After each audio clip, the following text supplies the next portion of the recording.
ஒரு பொண்ணு வயசுக்கு வந்தா கொண்டாடுற நீங்க, அதே ஒரு பையன் வயசுக்கு வந்தானே ஏன் அவங்களை இக்னோர் பண்றீங்க அண்ட் ஒரு சங்கடத்துக்கு உள்ளாக்குறீங்க. பெரும்பாலும் பேரண்ட்ஸ் பொண்ணுங்க வயசுக்கு வரதுக்கு முன்னாடியே ஓரளவுக்கு இதை பத்தி பேச ஆரம்பிச்சிடுறீங்க. அட்லீஸ்ட் அம்மாவாவது பியூபர்ட்டி ரிலேட்டடான பல இன்ஃபர்மேஷன்ஸை பொண்ணுகிட்ட ஷேர் பண்ண ஆரம்பிக்கிறாங்க.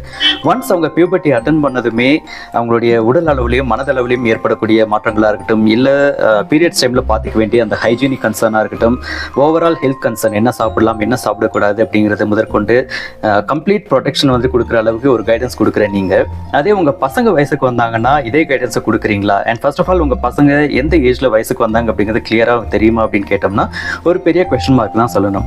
அண்ட் நீங்கள் கூச்சப்பட்டு தயக்கப்பட்டு உங்கள் பசங்க கிட்ட பேச தயங்குறதுனால உங்கள் பசங்க internet and social media and அவங்களுடைய சக நண்பர்கள் மூலமாக கேட்கக்கூடிய தகவல்கள், மிஸ்லீடிங்கான சில இன்ஃபர்மேஷன்னால உடல் அளவுலையும் மனதளவுலையும் ஹார்மோனல் இம்பேலன்ஸ்னாலையும் இமோஷ்னலி அண்ட் மென்டலி எந்த அளவுக்கு பாதிக்கப்படுறாங்க அப்படிங்கிறத என்னைக்காவது நீங்கள் யோசிச்சது உண்டா?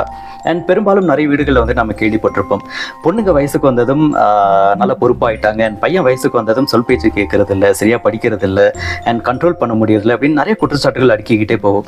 பட் இது எல்லாத்துக்குமே பின்னாடி ஒரு ஆணிவேராக நாமளும் ஒரு காரணமாக இருந்திருக்கோம். பியூபர்ட்டி சமயத்தில் கரெக்டாக அவங்களுக்கு ஒரு கைடன்ஸ் கொடுத்து நம்ம அப்ரோச்சபிளாக இல்லை, எதுனாலும் நம்ம பேசலாம் அப்படிங்கிற ஒரு கம்ஃபர்ட் ஜோன் நம்ம கிரியேட் பண்ணல அப்படிங்கிறத என்னைக்காவது ஆஸ் அ பேரண்ட்டாக நீங்கள் யோசிச்சிருக்கீங்களா?